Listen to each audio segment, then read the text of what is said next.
Welcome to our channel. నేను మీ ప్రశాంత్. ముందుగా అందరికీ హ్యాపీ రిపబ్లిక్ డే. అసలు రిపబ్లిక్ డే ఎందుకు జరుపుకుంటారు, సో రిపబ్లిక్ డే అంటే ఏంటి, సో దీని గురించి అయితే మాట్లాడేందుకు ప్రస్తుతం మనతో పాటు సీనియర్ అనలిస్ట్ అంకమరావు గారు ఉన్నారు. నమస్తే అండి. నమస్తే అమ్మా. సార్, ఈరోజు అయితే అందరూ రిపబ్లిక్ డే అయితే జరుపుకుంటూ ఉన్నారు. అసలు రిపబ్లిక్ డే అంటే ఏంటి, రిపబ్లిక్ డే అసలు ఎందుకు జరుపుకుంటారు?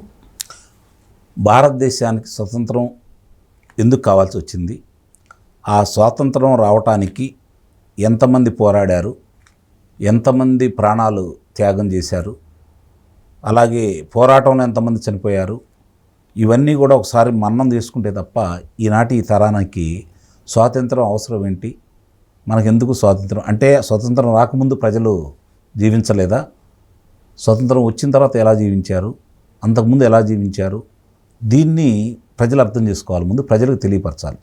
ఈనాటి ఈ సమాజంలో పాఠ్య గ్రంథాల్లో కావచ్చు, మనం పిల్లలకు చెప్పే బోధనలో కావచ్చు, పిల్లలకు చెప్పే కథల్లో కావచ్చు, ఈ స్వాతంత్ర సమరయోధుల గురించి మనం చెప్పడం మర్చిపోయాం. ఇది అందరికీ వర్తిస్తుంది, మీకు నాకు అందరికీ వర్తిస్తుంది ఇది. ఎందుకంటే ఎందరో రమారమి 3,50,000 మంది ప్రాణార్పణ చేస్తే కానీ మనకు స్వాతంత్రం దక్కలేదు. 1100 సంవత్సరాల కాడి నుంచి నిరంతరం మనం పోరాడుతూనే ఉన్నాం. మన మీద దాడి జరుగుతూనే ఉంది. యవనులు, ముస్లిమ్స్, ఆ తర్వాత చూసుకుంటా ఉంటే ఫ్రెంచ్ వాళ్ళు, డచ్ వాళ్ళు, పోర్చుగీస్ వాళ్ళు, ఆంగ్లేయులు ఈ దేశం మీద, ముఖ్యంగా మీరు ఒకసారి గనక చరిత్ర గమనిస్తే ఏ దేశం మీద భారతీయులు వెళ్ళి దండెత్తలేదు. విదేశాల వాళ్ళే భారతదేశం మీద దండెత్తేశారు, సంపదను దోసుకున్నారు, సంస్కృతిని నాశనం చేశారు, చాలా వాళ్ళు చేయాల్సినవన్నీ చేశారు. ఎందుకంటే తక్షశిల కావచ్చు, నలంద విశ్వవిద్యాలయం కావచ్చు, చాలా ఆ రోజు ఎవరికి విద్య గురించి తెలియని రోజుల్లోనే మనకి ఇక్కడ విశ్వవిద్యాలయాలాగా ఉండేవి.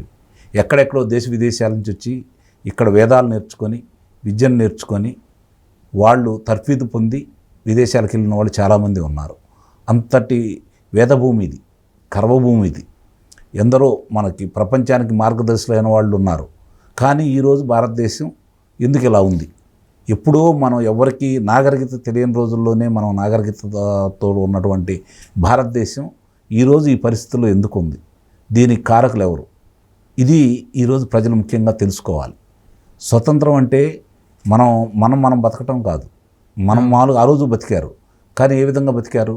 ఏది చేయాలన్నా కూడా ప్రభుత్వానికి భయపడేవాళ్ళు, పన్నులు కట్టేవాళ్ళు, మనకు వచ్చిన ఆదాయం, మన పొలాలు, అలాగే మన యొక్క రాజ్యాలు, వీటికన్నిటి కూడా వాళ్ళ ఆధీనంలో ఉండి, వాళ్ళ చెప్పు చేతల్లో ఉండి స్వతంత్రంగా మాట్లాడి, నువ్వు ఫలాంది నీకు అన్యాయం జరిగితే ఎలుగెత్తి గొంతెత్తి మాట్లాడే అవకాశం కూడా లేకుండా బానిసల్లాగా బ్రతికాం. కాబట్టి అలాగే దాడులను ఎదుర్కొన్నాం, మన యొక్క సంపదను దోసుకెళ్లారు. వాళ్ళ అవసరాల కోసం వాళ్ళు కొన్ని రవాణా మార్గాలు ఎన్నుకున్నారు, మన సంపదనంతా దోసుకుంటూ వెళ్ళిపోయారు. వాళ్ళ భాషను మన మీద రుద్దారు, మత మార్పిళ్ళు చేశారు. మన భారతదేశంలో ఉన్నటువంటి సంస్కృతిని, సాంప్రదాయాలను కూడా విచ్ఛిన్నం చేశారు. ఇది మాత్రం వాస్తవం. మరి ఆ పరిస్థితుల్లో మనకి 1857లో తొలిసారిగా మంగళ పాండే గారి ఆధ్వర్యంలో సైనికులు తిరుగుబాటు చేయడం కూడా జరిగింది. అక్కడి నుంచి ప్రారంభమైంది. 90 సంవత్సరాల తర్వాత మనకి స్వతంత్రం రావడం కూడా జరిగింది. ఈ స్వతంత్రం ఓ రకంగానే అప్పనంగా రాలేదు. వాళ్ళకు ఉన్నటువంటి ఇబ్బందుల వల్ల ఇలా పోరాటం దినదిన ప్రవర్ధమానం అవుతూ పోరాట పంద వేరే మార్గంలో వెళ్తుందన్న భయంతో ఆ రోజు వాళ్ళకు ఉన్నటువంటి అంతర్గత సమస్యల వల్ల మనకి స్వాతంత్రం ఇవ్వడం కూడా జరిగింది ఆంగ్లేయులు. కానీ ఇచ్చేటప్పుడు చాలా కుంపట్లు పెట్టారు. సమైక్య భారతదేశానికి సంబంధించినటువంటి పాకిస్తాన్ని విడదీశారు.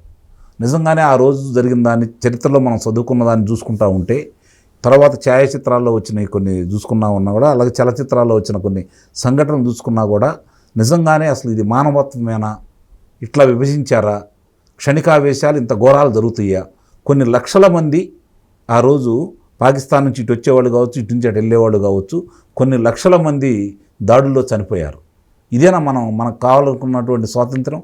ఇదేనా మనకు కావాలనుకున్నటువంటి దేశం? దీనికోసమైనా మనం పోరాడిందని చెప్పుకుని ఒకసారి ఆలోచిస్తే నిజంగా చాలా బాధ కలుగుతూ ఉంటుంది.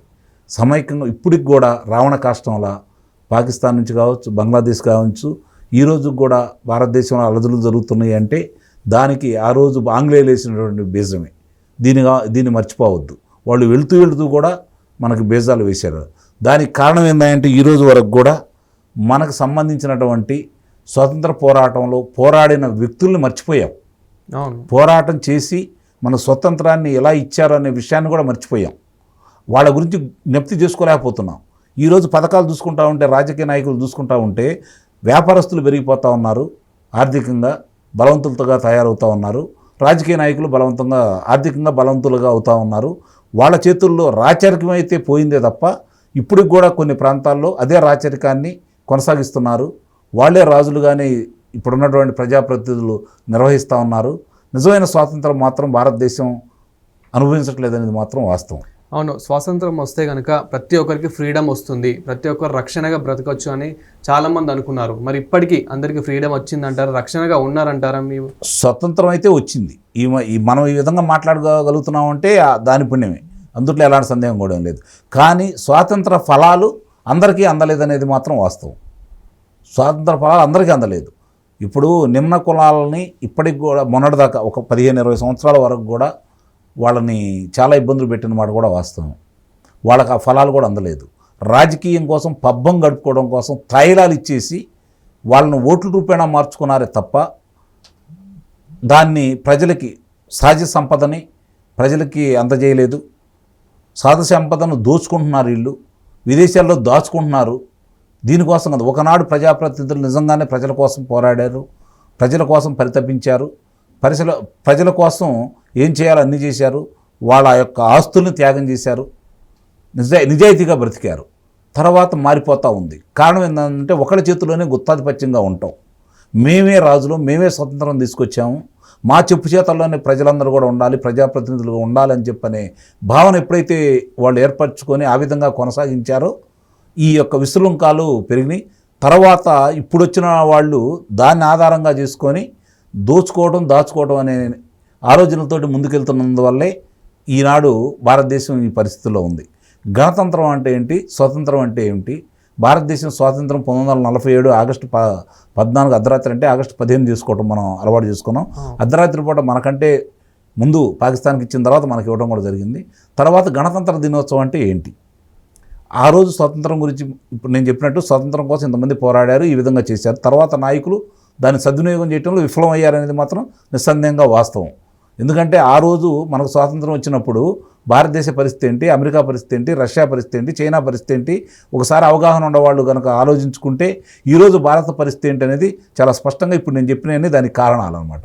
ఇక గణతంత్ర దినోత్సవం అంటే అప్పటిదాకా ఆంగ్లేయులు పరిపాలనలో ఉన్నటువంటి వాళ్ళు చేసినటువంటి చట్టాలనే మనం కూడా కొనసాగిస్తున్నాం కాబట్టి మనకంటూ స్వయంగా ఒక చట్టాలు కావాలని చెప్పనే ఉద్దేశంతో ఆ రోజు ఏర్పాటు చేశారు. దీనికి రాష్ట్ర శాసనసభల ద్వారా, అంటే ఇప్పుడు రాష్ట్రాలకు సంబంధించి శాసనసభల ద్వారా ఎన్నికైనటువంటి 292 మందిని నియమించడం కూడా జరిగింది. అలాగే అప్పుడు భారతదేశంలో సంస్థానాధిపతులు ఉండేవాళ్ళు, వాళ్ళ తరపు నుంచి 93 మంది రావడం కూడా జరిగింది. అలాగే ఈ ఆంగ్లేయులకు సంబంధించి 4, వీళ్ళందరితో కలిపి 389 మంది సభ్యులు ఉన్నారు ఆ రోజు. కానీ విభజితటువంటి పాకిస్తాను భారతదేశం విభజించిన తర్వాత ఈ సంఖ్య 299 కుదించడం కూడా జరిగింది. దీన్ని ఆ రోజు రాజ్యాంగానికి సంబంధించినటువంటి సచ్చిదానంద సిన్హా ఆయన అధ్యక్షుడిగా, ఆ రోజు ఉన్నటువంటి జవహర్లాల్ నెహ్రూ గారు కావచ్చు, సర్దార్ పటేల్ గారు కావచ్చు, మౌలానా అబ్దుల్ కలాం గారు కావచ్చు, ఆచార్య జేబీ కృపాల్ని గారు కావచ్చు, డాక్టర్ బాబు రాజేంద్ర ప్రసాద్ గారు కావచ్చు, సరోజినీ నాయుడు గారు కావచ్చు, రాజాజీ గారు కావచ్చు, అలాగే రాజ్యాంగ నిర్మాత బిఆర్ అంబేద్కర్ గారు కావచ్చు, టంగుటూరి ప్రకాశం పంతులు గారు కావచ్చు, పట్టాభి సీతారామయ్య గారు కావచ్చు, ఇలాంటి వాళ్ళందరితోటి ఏర్పడి దాన్ని రాజ్యాంగం మనకంటూ ఒక రాజ్యాంగం కావాలని చెప్పని దానికోసం ఒక సభ్యుల్ని నియమించుకొని వాళ్ళు రమారమి 2 సంవత్సరాల 11 నెలల 18 రోజులు దీని మీద పరిశోధన చేసి వివిధ వినతులు వాళ్ళు స్వీకరించేసి వాళ్ళ అభిప్రాయాలు తెలుసుకొని కూలంకుషంగా ఏర్పాటు చేసినటువంటిది ఈ యొక్క గణతంత్రానికి సంబంధించినటువంటి 1950 జనవరి 26వ తారీఖున దీన్ని ఆమోదించడం కూడా జరిగింది. దీనికి సంబంధించినంత వరకు 1949 నవంబర్ 26న సభలో ఆమోదించారు. 1946 నవంబర్ 26 సభలో ఆమోదించారు. 1950 జనవరి 24న సభ్యులు ఈ ప్రతులపై సంతకాలు పెట్టడం కూడా జరిగింది. దాన్ని అమల్లోకి వచ్చింది 1950 జనవరి 26. కాబట్టి మనకంటూ కొన్ని చట్టాలు, మనకంటూ కొంత రాజ్యాంగాన్ని ఏర్పాటు చేసుకొని దానికి లోబడి అందరూ ఉండాలనే ఉద్దేశంతో ఏర్పాటు చేసుకున్నదే ఈ గణతంత్ర దినోత్సవానికి ఉన్నటువంటి విశిష్టత. దాన్ని ఈరోజు అమలు చేస్తున్నారా లేదా అంటే దాన్ని కూడా వచ్చిన పరిపాలకులు వాళ్ళకు అనుగుణంగా మార్చుకొని దాని యొక్క ఫలాలు ప్రజలకు అందకుండా చేశారనేది మాత్రం నిస్సందేహంగా మనం అయితే చెప్పుకోవాలి. కాకపోతే ఒకటి, మిగిలిన దేశాలతో పోల్చుకుంటా ఉంటే మన మీద ఎన్ని దాడులు చేసినా, ఏ వాళ్ళు వచ్చి మన మీద దాడులు చేసుకున్న ఈ భారతదేశం మీద మన సంపద దోసుకున్నా కూడా, ఇంకా మన యొక్క కులాలు మతాలను విభజించాలని ప్రయత్నం చేసినా కూడా, మత చిచ్చు పెట్టినా కూడా ఇంకా కూడా ఇలా ఉంది అంటే అది భారతదేశం యొక్క గొప్పతనం, ప్రజల యొక్క గొప్పతనం. కాబట్టి ఇప్పటికైనా సరే ప్రజలు చైతన్యవంతులు కావాలి, సరైన పరిపాలకులను ఎన్నుకోవాలి, మనం నష్టపోయింది ఎందుకు తెలుసుకోవాలి. ఇప్పుడు ఈ ప్రపంచం మొత్తం అరచేతిలో కనపడుతున్న ఈ రోజుల్లో కూడా మనకున్న సహజ వనరులు ఎందుకు దోపిడీ జరుగుతున్నాయి, ఈ ఫలాలు మనకు ఎందుకు అందుబాటులో రావట్లేదని చెప్పిన మాత్రం నిస్సందేహంగా ప్రజలు ఆలోచించుకోవాలి. ఇది ప్రజల చేతుల్లోనే ఉంది. పాలకులు మారతారని అయితే నేనైతే భావించట్లేదు. ప్రజలే మార్పు తీసుకురావాల్సిన పరిస్థితి ప్రజల చేతుల్లోనే ఉంది. ఈ పార్టీనే మనం గెలిపించాలని కాకుండా ఇలాంటి మంచి వ్యక్తులను గెలిపించాలనే ఆలోచన కనుక ప్రజలు వచ్చినప్పుడు నిస్సందేహంగా పాలకుల్లో కూడా మార్పు వస్తుంది.